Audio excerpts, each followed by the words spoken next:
Makazola Mapimpi, the man who got a double at Scottish Gas Murrayfield in the autumn, he adds the vital final try with the final touch of the game.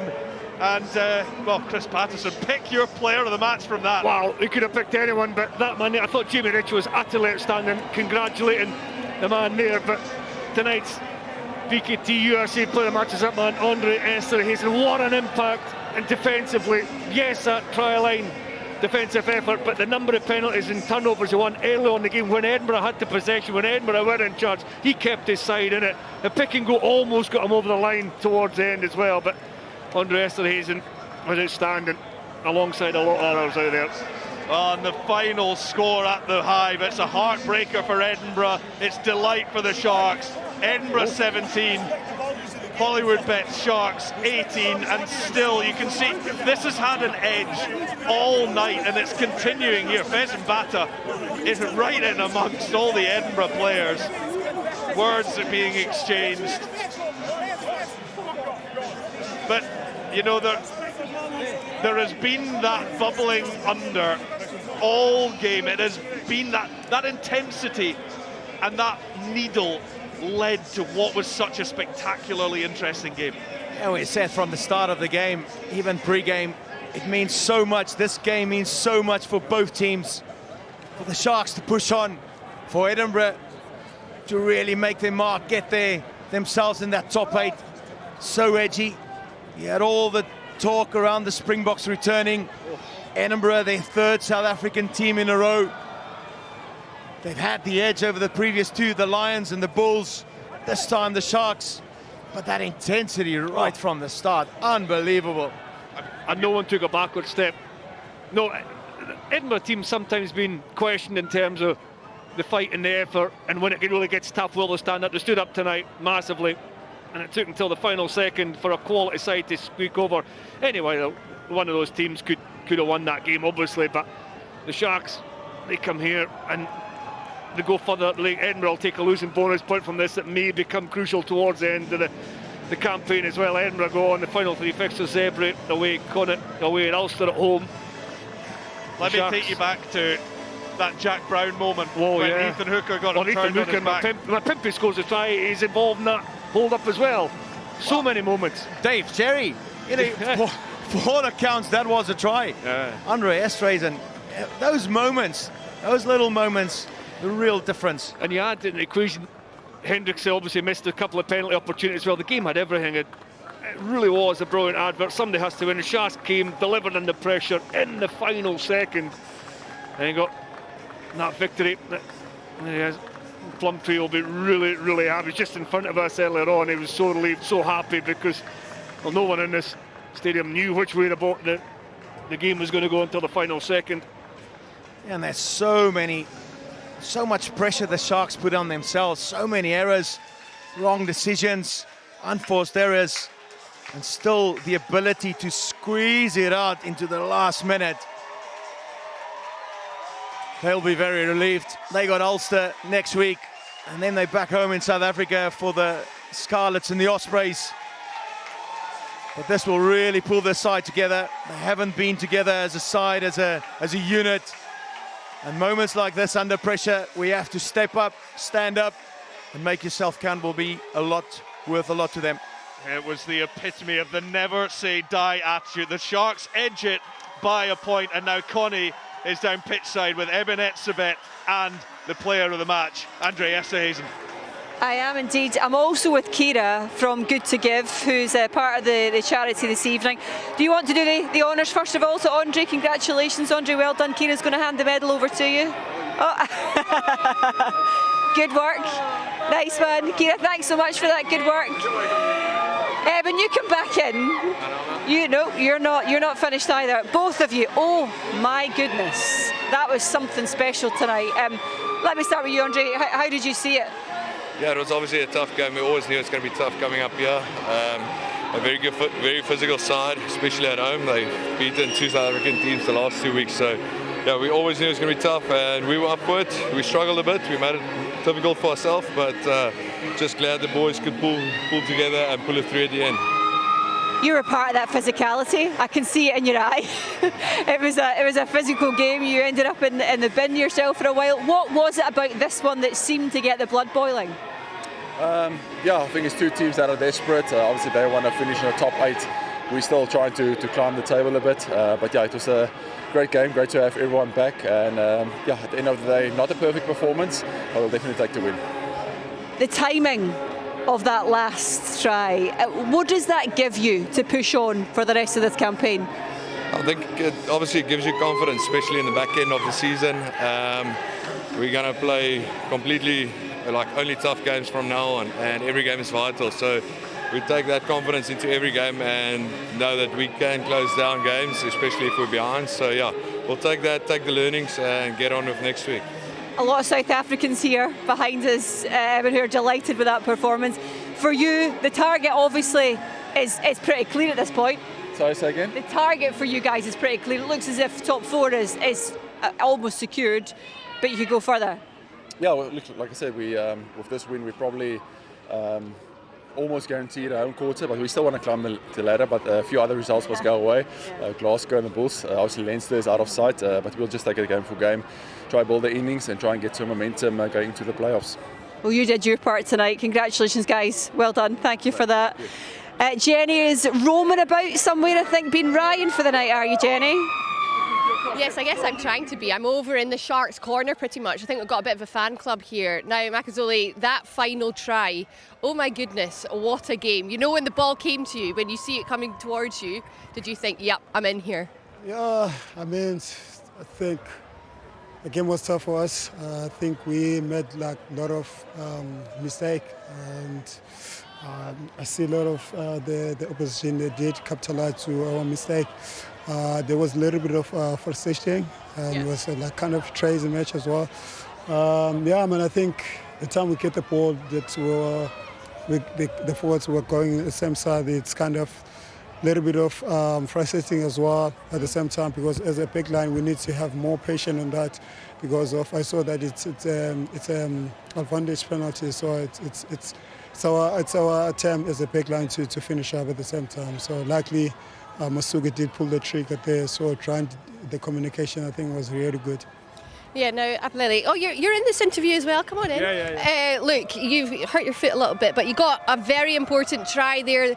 As we were saying, there was frustration. What was it like playing in the middle of that kind of frustration?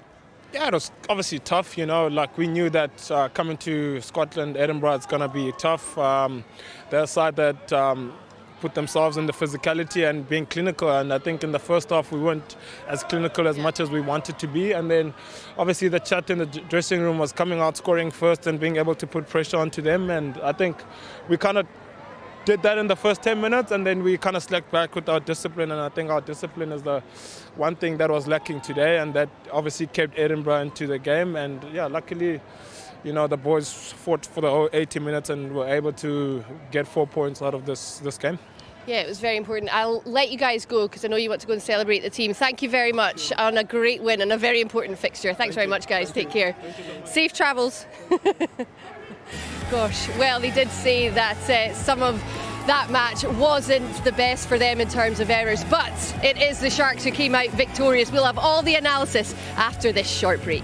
John, are you all right? Have you recovered? Was it your favourite? Yeah. But what did you make of the level and exactly how that match unfolded? It seemed like there was everything in it. Yeah, I thought Edinburgh's skill sets were outstanding in these conditions, certainly way better than ours. You know, they came out, they were more physical to start with, they dominated the gain line. You know, they put us under the pump physically to start with, and we never really got going in the game. So I was pleased that we sort of, the second half, we sort of got a little bit more momentum and got our game going a bit, but you know, we had sort of some opportunities, didn't we, to miss goals, kick goals from Jordan, which he won't be too happy about. But you know, I was really proud of the boys. They were tough at the end of the game on the goal line there. I think Edinburgh could have sealed the game, but we held on. You know, Ethan Hooker's, you know, held up over the line here was massive, and a couple of other big moments that we just nailed. And you know, it's sort of been a little bit of a story of our season, really. We've sort of won some one-pointers and lost some one-pointers, but always some tough contests. Real physical. I was overexcited before the game. No. And how are you after? My heart is still ticking. But John, just go through us that halftime chat, word for word, because that was a changed Shark team defensively. What an effort. Yeah, look, we again, like I said, we just allowed too much momentum, and that put the pressure on our wider defence. We couldn't get up off the ground because we didn't have the numbers. And you know, they managed to score a couple of tries out wide, which is not good enough from our side. So there were. There was a little bit of a spray at half time, but you know, from the leaders as well, you know, we got to act together in the second half. But still, for us, it's a bit of a wake-up call. We know we have to be better than that if we, want to go away with this two wins. I think we always knew it's going to be a bit of a slow start for the Sharks. You know, Eben hasn't played since December. Fassi has come back. There's been a lot of changes. Yes, it was 12 Springboks starting in the team, but they're always going to take a bit of time to gel and get going. Yeah, that's right. It felt like a little bit of a pre-season head out for us, you know. And I know I don't want to make any excuses. We've got a lot of stars in our team, but you know, Edinburgh were outstanding tonight, and they've got their own stars, you know. And I think the expectation is that we just roll out this team and it wins every week. But we know we have to work for it, you know. I'm pleased that we got this game, and you know, obviously the win and got it under our belt. But hopefully next week will be a little bit better and be able to carry sort of this little bit more confidence into the next 3 games. Yeah, a couple of yellow cards for you guys as well, and it got a little bit spicy on a few occasions. Is that something maybe that, I guess, discipline, we speak about discipline in so many different facets in different ways. Is that something that maybe you need to look at? We always thought. I'm dangling that one. Or do you think it helped? Does it kickstart when you're up against it, when you've had a spree, as you say, at half time? Yeah, you want to keep a temperament, but there has to be a boiling point somewhere. Yeah, look, I think when Eben got pretty fired up and the boys sort of got behind it there and it got pretty spicy, all right. But yeah, obviously we're under the pump. 15 metres out from our trial and got a yellow card, and then Eben getting one, it wasn't ideal, so he won't be happy about that. But I do think it certainly, everyone's physicality level went up about 10% as soon as that happened. Certainly, this was the point where it was Eben and Sam Skinner. But yeah, and I think there was just pretty good refereeing for Andrew Brace, because the game was simmering. 2 or 3 times before that it felt as if it was maybe go over the edge, but you know what, like, it's not the worst thing in the world to have a wrestle, 2 number 4s going out of it, but actually for the game it needed control, and I thought they brought that control, and then the defensive effort from 30 men in the Sharks was outstanding off the back of that. Yeah, how did you rate your defence today? Because, I mean, obviously you conceded 3 tries, but equally it could have been 6 tries to Edinburgh, to be perfectly honest.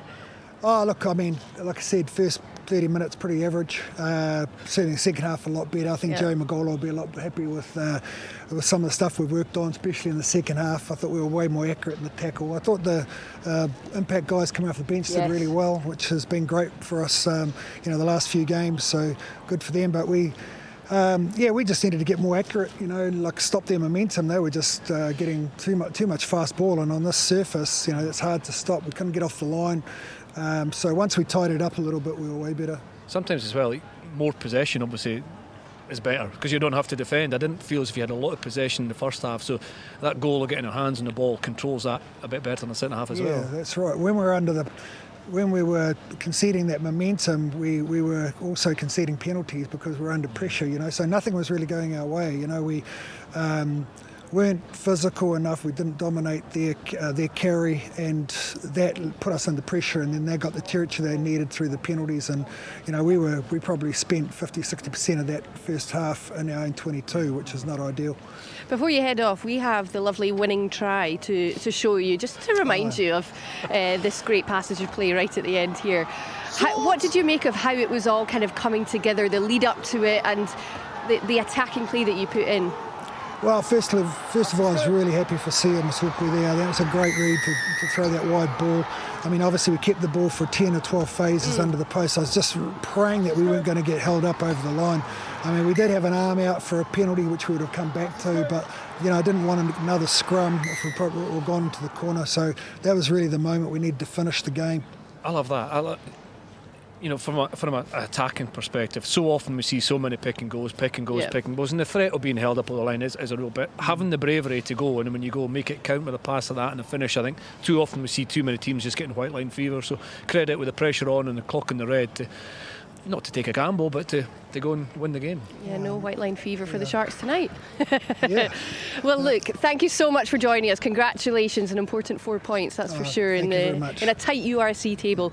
Chris will take your microphone for you. Thank you very much, John. We'll let Cheers, you go. John. See you later. Goodness me, it really was quite an incredible match. We can now run through some of the analysis as well. The second half, I really do feel for Edinburgh. You could see their faces after. They were devastated. That match was really theirs for the taking. Yeah, of course, I'm delighted the Sharks won, but they had the opportunities, they created the opportunities, and then unbelievably heroic defence stopped them from certainly 2 tries, maybe 3 tries. And they had all the proactive play. They had the net gain territorial in the kicking game, but some defensive moments you just you can't take it away from the Sharks there. What do you want to say? I was just going to say they couldn't have given any more, but they'd be frustrated with after that hold-up tackle on Jack Brown there, they let that goal line drop out, hit the ground, and that gave a platform for Sharks to launch for the winning score. It did, and I have to say now we're going to get some Edinburgh reaction as Connie is with Sean Everett. Sean, that was a really difficult way to end the match, given at times how much you seemed to be in control of that one. Yeah, very disappointing. It is an 80-minute game, but if you look at all the opportunities, Jack Brown getting held up, that's a game there, so a bit disappointing for the team. They got it as well. They put a lot of effort into the game. There was a lot of fight. We've made a lot of progress over the last 3 months within this group, and that result's going to hurt. For you, looking at that, seeing the passion, seeing the sort of enthusiasm, if we want to put it that way, at times it sort of boiled over. But what does that tell you about these players and everything that they're trying to put forward to making this top 8? Yeah, like I say, they're motivated and they're very proud, and we went through some tough times when we played Glasgow at the end of December, and we managed to pull it together now, and we're playing some really good rugby. But against a good team like the Sharks tonight, we've got to be more clinical in the opposition 22. I think the beauty of it is that we can be better, and we could have beaten a team with 12 Springboks in it. Yeah, I guess with that in mind, you look at the games ahead and how you ensure that this doesn't pull them down at a really crucial time of the season. I guess that's where you come in. How do you make sure that doesn't happen? I think you've got to look at the progress that's made, and sometimes you've got to see progress over perfection, and that's important. This team's got a lot of fight in them, and they're driven, and they want to do well. So for us, it's about getting over this loss as quickly as possible and moving on to the next one, which is Edinburgh away, which is going to be tough. Every game in the URC is competitive, and if you're not on top of your game, you're not going to win, and you need to win from here. Does it feel as though there's still a realistic chance that this is going to happen? Yes, definitely. Once again, we're on Friday night. There's a lot of rugby to be played over the weekend. We've got 3 games left, and 3 wins can put you there. Thanks for talking to us tonight, Sean. Thank you very much. Yeah, very measured Sean Everett there, and he talked about the progress. We have to say that is what has happened over the last 4 or 5 weeks for Edinburgh, and they can definitely build on it. This one's going to hurt so much right now because they left at least 3 points out there, but equally they are a much better team than they were 4 or 5 months ago. No, absolutely, and the fact that physically they stepped up, they work hard for each other. This is the 3rd South African team on the bounce. Yeah. And they dealt with it. There wasn't a lot really the Sharks showed in the first half, limited in the second half. There were moments, and the Sharks scored, but they were in control of this match. This top 8 comes down to such fine margins. At the end, in 3 games' time, I wonder if we look back and think, actually, that single point, it could have been 5, it could have been 4, but that 1 point might be the difference against a team so heavily loaded. Of course, it'll frustrate and hurt Edinburgh fans and Edinburgh staff not to get over the line when they had the opportunities, but I just wonder if that point may, in the end, be an actual valuable point come the race for 8. Yeah, certainly. Let's run through the tries that we had in the second half here. This one was, in fact, as you can see there, 47 minutes. I was about to say 2 minutes after half-time, and that spray from John must have worked. Well, I mean, John did say spray, and, the boy stepped up. Well read there by Lukanyam, looked up, got himself involved in the game in that 9 position. dummy and go, and then Fussy is on his shoulder for the 2-on-1. But exactly what the Sharks needed to start the second half. Yeah, then on to Ashman we went here. This was pivotal. It was a long, certainly set of phases that Edinburgh were attacking for a while here. This was after the yellow cards, wasn't it? So it was 14-13, and we mentioned that the Sharks' defence just narrowed. Now you've got a big man on a smaller man, getting low and hard at the line. Good finish by Ashman. He was really active and really busy throughout, especially in defence, and you could see the joy that brought in. At that point, Edinburgh were in control, but then clocking the red. The defensive effort initially from Edinburgh was incredible. They stopped them all, pick and goes, a couple of times driven back over the goal line, but that's a brilliant pass. Isn't it? Under pressure. Under pressure, yes, he had the advantage, but that's a lovely floater, lovely weighted, and this is on the back of an extremely accurate kick to get them in that position to launch that attack. But so many teams, as we said, just keep on with the forwards, pick and go, they get held up. The space was there on the outside. You could see there were numbers over, and that was a wonderfully weighted pass. And then most importantly, Mapimpi still had to catch and score the try. And he stopped a try behind us, about 3 metres behind us, 2 minutes before that. So yeah, a pretty all-round effort from a very experienced player. Yeah, because we were talking about the effort off the ball from Edinburgh in the build-up to this show, but that effort from Mapimpi there to go from one end of the pitch to the other was incredible. There were so many occasions, and that's what I was saying. I sensed frustration from John Plumtree, obviously, and there will be, but they came away and won a game that were staring down the barrel because of those efforts. Esterhuizen won on the line, Mapimpi and Hooker there, and then the touchy call at the end to get over and win the match. Yeah, no, they'll be very happy with this. They will gain so much confidence, galvanising this, this victory, because with all those mistakes, with all those unforced errors, they were still able to scratch a win against a very combative, emotional, physical Edinburgh side. You enjoyed that, didn't you? Loved it. He did indeed. Okay, well, let's get you up to speed with all the action coming up this weekend. In the Scottish Cup semi-final, Hearts take on Aberdeen. That's tomorrow from 12 on Premier Sports 2. Also in the Scottish Cup other semi-final, St Johnstone take on Celtic. That is on Sunday from 2:30pm on Premier Sports 1. And then in the URC, Leinster take on Ulster in an all-Irish clash tomorrow from 7:15. And then last but not least, Zebra take on the Glasgow Warriors tomorrow at 7:30pm. So lots of action for you on Premier Sports over this weekend. Well, my goodness me, I have to tell you that is one of the best games that we've seen all season, but it was the Hollywoodbets Sharks who came out on top, 18 points to 17. They were victorious over Edinburgh, who continue to fight for their playoff place. Thank you so much for joining us. Enjoy your Easter weekend. Bye-bye.